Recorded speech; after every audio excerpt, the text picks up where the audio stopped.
उमरखेड येथील शासकीय विश्रामगृह इथं शुक्रवार 2 जानेवारी 2026 रोजी इलेक्ट्रॉनिक डिजिटल मीडिया संघाची स्थापना करण्यात आली। तळागाळातील जनतेला न्याय मिळावा आणि या गतिशील युगामध्ये इलेक्ट्रॉनिक मीडियाची गरज लक्षात घेता झटपट बातम्या जनतेपर्यंत पोहोचाव्यात ही काळाची गरज असल्यामुळे ही स्थापना करण्यात आली। या संघटनेच्या अध्यक्षपदी किरण मुक्कावार तर सचिवपदी विजय कदम यांची निवड करण्यात आली। या संघटनेच्या सल्लागारपदी डॉक्टर आंबे जोगाईकर, उपाध्यक्षपदी प्रसेनजीत दिवेकर, सहसचिवपदी मुजीब लाला सन्नाउल्ला खान, कोषाध्यक्षपदी दिलीप मुनेश्वर, सहकोषाध्यक्षपदी राजेश कदम तर कार्याध्यक्षपदी संतोष आडे यांची निवड करण्यात आली। या बातमीचा आढावा घेतलाय प्रतिनिधी संतोष आडे यांनी। नवीन वर्षाचं स्वागत आध्यात्मिक वातावरणात सेवाभावानं करण्याच्या परंपरेनुसार राष्ट्रवादी काँग्रेस पक्षाचे तुमसर मोहाडी विधानसभा मतदारसंघाचे आमदार राजूभाऊ कारेमामोरे यांनी नवीन वर्षानिमित्त प्रसिद्ध तीर्थक्षेत्र चांदपूर देवस्थान येथील हनुमान मंदिरात दर्शनाला आलेल्या भाविकांना महाप्रसादाचं वाटप केलं। या प्रसंगी तुमसर पंचायत समितीचे उपसभापती शिशुपाल गोपाले, नाकाडोंगरीचे सरपंच सुमित गोपाले, रामेश्वर नागपुरे आणि तुमसर विधानसभा क्षेत्रातील सर्व राष्ट्रवादी काँग्रेस पार्टीचे पदाधिकारी आणि कार्यकर्त्यांनी उपस्थित राहून परिश्रम घेतले। या अनोख्या उपक्रमाचं सर्वत्र कौतुक केलं जाते। या बातमीचा आढावा घेतलाय आमचे प्रतिनिधी प्रकाश नागतोडे यांनी। भंडारा जिल्ह्यातील लाखादूर तालुक्यामध्ये येत असलेले कोच्ची हे गाव श्री सद्गुरू अडाणेश्वर दादाजी महाराजांचं जन्मगाव आहे। संपूर्ण महाराष्ट्र राज्यामध्ये लाखोच्या संख्येने अडाणेश्वर महाराजांचे अनुयायी आहेत। दरवर्षी कोच्ची इथं पश्चिम महाराष्ट्रातून पदयात्रा काढली जाते। दरवर्षीप्रमाणे याही वर्षी महाराष्ट्रातून निघालेली पालखी पदयात्रा गडचिरोली जिल्ह्यातील आमगाव इथून 1 जानेवारीला भंडारा जिल्ह्यातील मांढळ गुंजेपार इथं पोहोचली। त्यानंतर 2 जानेवारीला बोधली इथं मोठ्या जल्लोषात महाराजांच्या पालखीचं स्वागत करण्यात आलं। 2 जानेवारीला जुनी बोथली इथं भक्तगण मुक्कामी होते।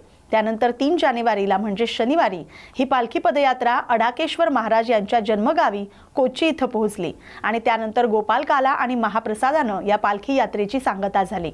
या बातमीचा आढावा घेतलाय प्रतिनिधी प्रकाश नागतोडे यांनी। बीड तालुक्यातील लिंबा गणेश केंद्रीय जिल्हा परिषद शाळा अंतर्गत महाजनवाडी येथील जिल्हा परिषद शाळेत शनिवारी बाल आनंद मेळावा मोठ्या उत्साहात पार पडला। विद्यार्थ्यांमध्ये कमवा आणि शिका या संकल्पनेची जाणीव निर्माण होऊन त्यांना व्यावसायिक आणि व्यावहारिक ज्ञान मिळावं या उद्देशाने या उपक्रमाचं आयोजन करण्यात आलं होतं। या आनंद मेळाव्यात विद्यार्थ्यांनी इडली, दही धपाटे, वडापाव, मिसळ तसंच पालक, मेथी, कोथिंबीर, कांदापात यांसह विविध पालेभाज्या, फळं आदी खाद्यपदार्थांचे आणि वस्तूंचे आकर्षक स्टॉल्स उभारले होते। विद्यार्थ्यांनी खरेदी विक्रीची संपूर्ण प्रक्रिया स्वतः हाताळत प्रत्यक्ष व्यवहाराचा अनुभव घेतला। सुरुवातीला मान्यवरांच्या हस्ते क्रांतिज्योती सावित्रीबाई फुले यांच्या प्रतिमेचं पूजन करून कार्यक्रमाची सुरुवात करण्यात आली। उपक्रमातून विद्यार्थ्यांना खरेदी विक्री, व्यवहारातील गणिती हिशोब, संवाद कौशल्य, सहकार्य आणि स्वावलंबनाचे प्रत्यक्ष धडे अनुभवता आले। बाल आनंद मेळाव्यात मोठ्या प्रमाणावर उलाढाल झाली। पालक, शिक्षक, ग्रामस्थ आणि पाहुण्यांनी स्टॉलवरून खाद्यपदार्थांची खरेदी करून विद्यार्थ्यांचा उत्साह वाढवला। या बातमीचा आढावा घेतलाय प्रतिनिधी अनिल घोरड यांनी। क्रांतिज्योती सावित्रीबाई फुले जयंती निमित्त आमच्या शाळेत बाल आनंद मेळावा आयोजित केलेला आहे। त्यानिमित्त इथे इडली, वडापाव यासारखे खाण्याचे पदार्थ ठेवलेले आहेत। काय नाव तुझं? अनुष्का गणेश घरत, इयत्ता 5वी। संघर्ष योद्धा मनोज जरांगे पाटील यांची तब्येत जरी ठीक नसली तरीही ते MPSCच्या विद्यार्थ्यांच्या कार्यक्रमात आजही पाहायला मिळाले।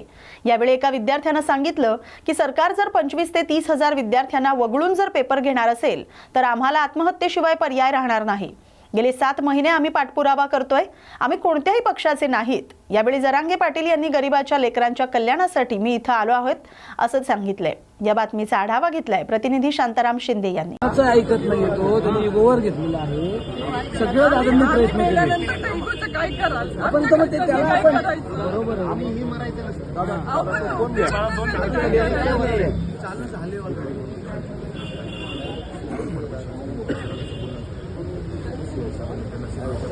हॅलो हॅलो 1 मिनिट शांत राहा। आपण रात्रीपासून सकाळपासून तेच प्रयत्न चालू आहे। आणि मी काय सांगतो हेच प्रयत्न चालू आहे सकाळपासून। असं नाही का तुमच्या पोरं नाही, तुमच्या पोरं मध्ये आहेत. हो ना, दादा रात्री पण मी 2 भेटून गेलो ना तुम्ही आम्हाला. आला पुन्हा आम्हाला उत्साह आला, आवाज आला. नाही, 2 दिन होतं दादा ऐकणार आमचं. आणि 6 महिन्यापासून जोडतोय दादा यासाठी.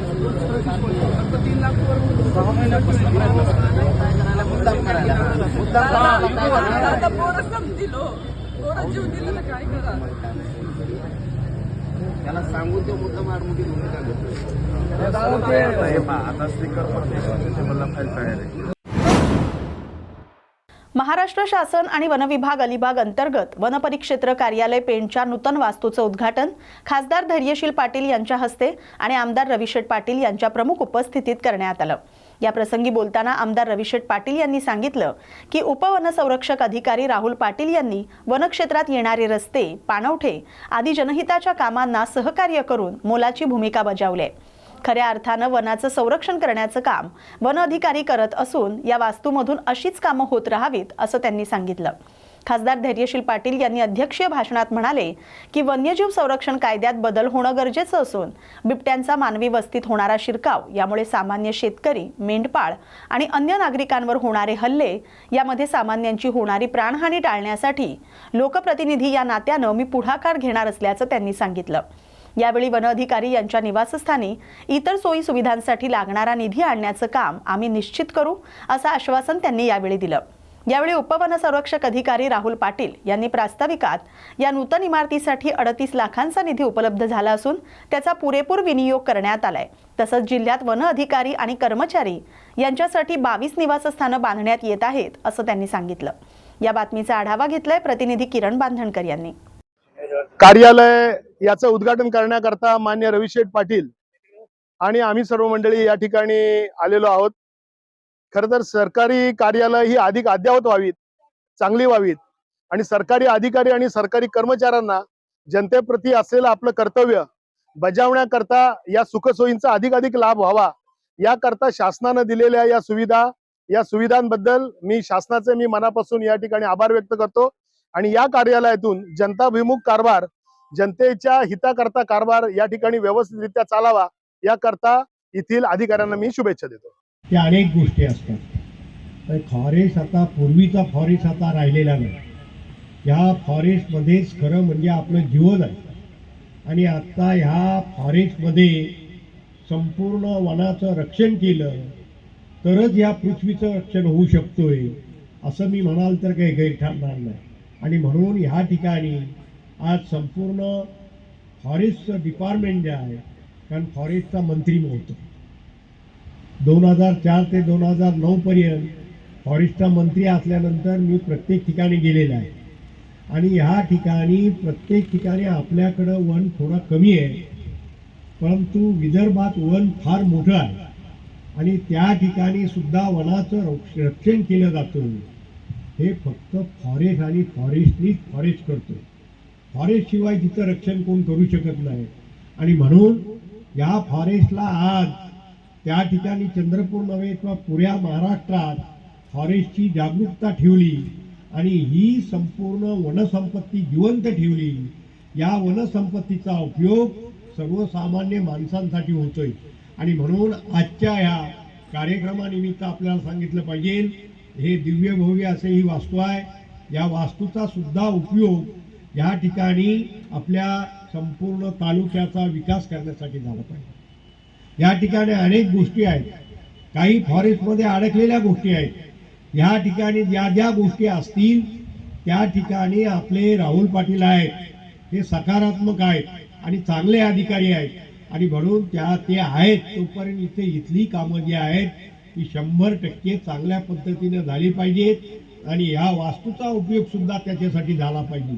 आणि म्हणून आपल्याला या ठिकाणी सांगू इच्छितो की आपण या ठिकाणी आम्हाला बोलावलात आणि 2 शब्द बोलण्याची संधी मिळाली, परंतु ह्याचा उपयोग आपण करा, सर्वसामान्य माणसांसाठी करा आणि ह्या तालुक्याच्या बाबतीत जे काही प्रश्न असतील ते प्रश्न सुद्धा मार्गी लावा एवढीच विनंती आपल्याला करतो आणि माझे 2 शब्द पुरे करतो। स्त्री शिक्षणाचा पाया रचणाऱ्या, अनंत अडचणींवर मात करत मुलींसाठी पहिली शाळा सुरू करणाऱ्या पहिल्या शिक्षिका क्रांतीज्योती सावित्रीबाई फुले यांच्या जयंतीनिमित्त त्यांना विनम्र अभिवादन करण्यात येत आहे। यावेळी कळमनुरीचे आमदार संतोष बांगर यांनी सावित्रीबाई फुले यांना पुष्पहार अर्पण करून अभिवादन केलंय. कळमनुरी शहराच्या नवनिर्वाचित नगराध्यक्षा अश्लेषा पाटील यांनी सुद्धा सावित्रीबाई फुले यांना पुष्पहार अर्पण करून अभिवादन केलंय. यावेळी नवनिर्वाचित नगरसेवक आणि असंख्य महिला देखील उपस्थित होत्या. या बातमीचा आढावा घेतलाय प्रतिनिधी विजय शिंदे यांनी. भोकर नगर परिषदेची सार्वत्रिक निवडणूक मागील महिन्यात पार पडली होती. या निवडणुकीत थेट जनतेतून भगवानराव दंडवे यांची नगराध्यक्ष म्हणून निवड झाली असून भाजप आणि मित्रपक्षांचे 17 नगरसेवक तर 3 अपक्ष आणि 2 राष्ट्रवादी अजित पवार गटाचे नगरसेवक विजयी झालेत. भोकर नगर परिषद आवारात भव्य पदग्रहण सोहळा पार पडला. या सोहळ्याला माजी मुख्यमंत्री तसंच राज्यसभा खासदार अशोक चव्हाण, आमदार ॲडव्होकेट श्रीजया चव्हाण, माजी आमदार अमिताभ चव्हाण यांची प्रमुख उपस्थिती होती. मुख्याधिकारी ऋषभ पवार यांच्या उपस्थितीत हजारो नागरिकांच्या साक्षीनं हा सोहळा संपन्न झाला. माजी मुख्यमंत्री अशोक चव्हाण यांच्या हस्ते नगराध्यक्ष भगवानराव दंडवे यांनी पदभार स्वीकारला. यावेळी सर्वप्रथम नूतन नगराध्यक्ष भगवानराव दंडवे, त्यानंतर सर्व नवनिर्वाचित नगरसेवकांचा सत्कार करण्यात आला आणि भावी कार्यासाठी शुभेच्छा देण्यात आल्या. यावेळी उपस्थित मान्यवरांनी आपापलं मनोगत व्यक्त केलंय. या बातमीचा आढावा घेतलाय प्रतिनिधी गंगाधर पडवळे यांनी. च्या इमारतीजवळ हा कार्यक्रमासाठी उपस्थित व्यासपीठावर माननीय श्री अशोकराव चव्हाण साहेब, अमिता भाभीजी, आपले नगरपालिकेचे CEO ऋषभ साहेब, नवनिर्वाचित नगराध्यक्ष दंडवे मामा, दिवाकर रेड्डीजी, विशाल मानेजी, नरेंद्र चव्हाणजी, प्रकाश भोसीकरजी, जगदीश पाटील भोसीकरजी, सर्वच नवीन आपल्या सर्वांच्या भोकरवासियांच्या सहकार्यानं आम्ही आदरणीय अशोकरावजी नेते चव्हाण साहेब यांच्या अथक परिश्रमामुळं आणि आपल्या सर्वांच्या आशीर्वादानं आम्ही भोकर नगरसेवक निवडून आलो. त्यानिमित्तानं पदभार अजून घेतला नव्हता. साहेबाच्या सूचनेनुसार आज आम्ही सर्व नगरसेवक व मी स्वतः नगराध्यक्ष आज साहेबाच्या सूचनेनुसार साहेब आता थोड्याच वेळात आम्हाला पदभार देणार आहेत. ही निवडणूक अत्यंत चुरशीची झाली. या निवडणुकीमध्ये सर्व जनतेने आमच्यावर अफाट प्रेम केलं आणि आम्हाला सर्व नगरसेवकाला निवडून दिलं. त्याबद्दल मी त्यांचे भोकरवासियातर्फे नगराध्यक्ष या नात्यानं सर्वांचे आभार मानतो. आदरणीय साहेबाच्या सूचनेनुसार भोकरचा आता कारभार, नगरपालिकेचा कारभार आदरणीय साहेबाच्या सूचनेनुसार करण्याचं आमचं मानस आहे. काम करताना काही चुका होत असतात, कारण माणसाला माणसाच्या पाठीमागलं काही दिसत नसते. त्यामुळं काम करणाऱ्या माणसून हातातून चुका होतील तरी मी आपल्या सर्व जनतेंना, मायबाप जनतेंना मी सांगू शकतो की आमच्या चुका झाल्या तर आपण आम्हाला सूचना द्याव्यात आणि ते आम्ही सुधारण्याचा प्रयत्न करू. आदरणीय साहेबाच्या नेतृत्वावर आम्ही या ठिकाणी भोकरला बराचसा विकास केलेला आहे. पुढे सुद्धा आम्ही भोकरचा विकास करण्याचं आमचं मानस आहे. यावेळेस टाईम जास्त झालेला असल्यामुळं जास्त काही बोलणे नको. आपल्या सर्वांचा सहकार्य, आशीर्वाद आमच्यावर राहावं आणि साहेबाचा सुद्धा आमच्यावर प्रेम राहावं. साहेबाचा असो, आमच्या आमदार ताईचा असो, आमच्या भाभीजीचा असो, हे आमच्यावर प्रेम असावं आणि आमच्याकडे त्यांची नजर असावी हीच विनंती करतो. आणि आता जास्त वेळ न झाल्यामुळं प्रास्ताविकात काही न बोलता सदैव आपल्या कामामध्ये तत्पर राहील तर काम मी आणि आमचे सर्व नगरसेवक करतील अशी आपल्याला मी ग्वाही देतो. नाही, भेदभाव नाही, काम सुरळीत व्हावं, चांगलं व्हावं, पारदर्शक व्हावं आणि चांगलं काम चाललंय भोकर नगर. कुठलाही त्याच्यामध्ये स्पीड ब्रेकर नाही, कुठला वाद नाही, कुठला विवाद नाही. चांगल्या कामाला सर्वांनी पाठिंबा दिला पाहिजे. त्यामुळे भोकरच्या नागरिकांचे मनपूर्वक अभिनंदन मी वारंवार यासाठी करत आहे की तुमची चॉईस आहे, तुम्ही निर्णय घेतला, तुम्ही त्यांना निवडून दिलेला. हे जे काही आज घडलेलं आहे ते भोकरच्या नागरिकांचं त्याच्या मागची फार मोठी भूमिका राहिलेली आहे. पण एवढं सांगायचं, भोकरमध्ये कामं आम्ही भरपूर केली मागच्या कालावधीमध्ये. तुमचा आमदार या नात्याने, राज्याचा मंत्री या नात्याने, राज्याचा मुख्यमंत्री या नात्याने भोकरचं कायापालट करण्याचा प्रयत्न सातत्याने मी केलेला आहे. आणि आगामी काळात सुद्धा आपल्या आमदार आणि मी आणि नगराध्यक्ष मिळून भोकरच्या भावी काळात ते पुढची 5 वर्ष तुमच्यासाठी जी उर्वरित कामं आहेत ती सुद्धा आम्ही 100% करू याचा मला आत्मविश्वास आहे. मी सगळ्या वॉर्डात गेलो, लोकांना भेटलो, मला समस्या डोळ्यासमोर आहे. माझा झोपडपट्टीमध्ये राहणारा माणूस माझ्या डोळ्यासमोर आहे. आमच्या डोंगरावर राहणारा वास्तव्य करणारा माणूस माझ्या डोळ्यासमोर आहे. काही ठिकाणी अद्याप पाण्याचे प्रश्न आहेत, काही ठिकाणी रस्ते नाल्याचे प्रश्न आहेत. ज्या ज्या गल्ली बोळामध्ये सुद्धा मी गेलेलो आहे. मला काही वाटत लोक म्हणतात चव्हाण साहेब गल्ली बोळात फिरायला लागले. अरे मी गल्ली बोळात यासाठी फिरतो की ते माझ्यासाठी फिरतात म्हणून मी त्यांच्यासाठी फिरतो. काही मला वाटत नाही. मी या भागाचा लोकप्रतिनिधी म्हणून लोक माझ्यावर प्रेम करतात, लोक माझ्यावर विश्वास ठेवतात आणि मला सांगायला अभिमान आहे, लोक माझ्याकडे पाहून मतदान विश्वासाने करतात. ही या गोष्टीची जमेची बाजू आहे. माझा मोठेपणा सांगण्याची गरज मला नाही, मी सांगत नाही आहे, त्यात माझा हेतू नाही आहे. पण लोकांचा जो विश्वास संपादन मी करू शकलो गेल्या 20-25 वर्षामध्ये, तो विश्वास माझा कायम लोकांचा माझ्यावर राहावा. आणि या भागातल्या लोकांच्या ज्या आता उर्वरित कामं आहेत ती कामं करण्याकरता आम्ही अजेंडा तयार केलेला आहे. आम्ही समजून घेणार आहे आणि माझा प्रयत्न राहील की आपल्याशी संवाद वारंवार राहावा. वार्डात मी जाण्याची माझी इच्छा आहे. जसं वेळ मिळेल तसा मी या भागातल्या प्रत्येक वॉर्डात जाऊन सुद्धा लोकांना भेटून त्यांचं मनोगत समजून घेऊन मला काम करायचं आहे. मला सीओना एवढं सांगायचं आहे, प्रशासनाचा कारभार चोख राहिला पाहिजे. लोकांनी तक्रारी केल्या, आपल्या कर्मचाऱ्यांच्या बद्दल काही प्रश्न आलेत माझ्यासमोर. मला एवढं सांगा, मागचं काय मी बघणार नाही. मागचा जो विषय संपलाय त्यात बोलणार नाही.